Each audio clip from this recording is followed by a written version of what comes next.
Hello, it's earthmanbrick here. Today we're making up an Ork Squiggoth, a giant orky squid creature from the 40k universe. No box art for this build though, as it's a resin kit from GW's Forge World range, which explains why it's retailing for the absolute bargain price of only 98 quid.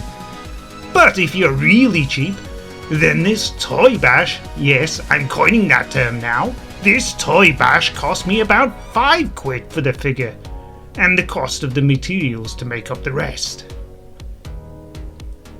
The toy in question that we're bashing is an old character from the Star Wars prequels movies, Reek, not to be confused with Theon Greyjoy from the Games of the Thrones, but rather the arena monster.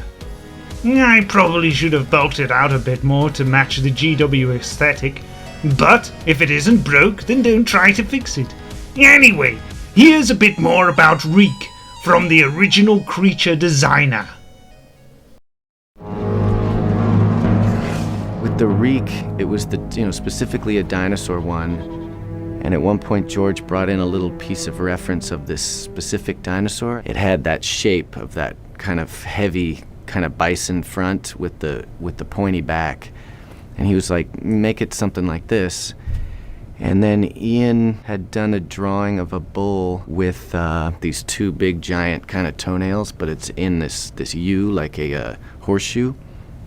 And George liked those, I think. He's like, let's use those feet. And then it was given to me, like, do something, in sculpture form. And I did a quick little tiny maquette that looked just like the Reek as it ended up being. And it was that shape of that dinosaur. And then I just redesigned the head to have those 3 horns, kind of more towards the way the Reek ended up.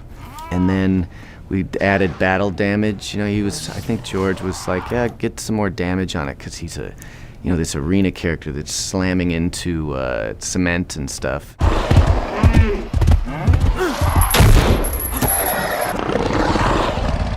Specifically with the head, it was trying to make another interesting character, and like all the little bits that are all kind of leading to the eyes.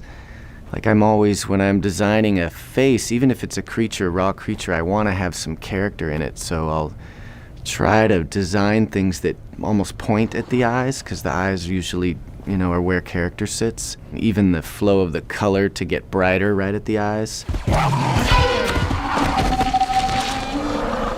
And that was a nice death. This huge creature that you would think would take forever to die, and he just kind of like, boom, and he's down. That was kind of good. Well, I've added a lot of plain and orky panels, rivets, and even the occasional tank tread. I've also made up a big cannon that's modular, since the rules say it's an optional component, which when absent means you can carry even more flash kits or orc boys on top. I'll be making some flash kits in a future video.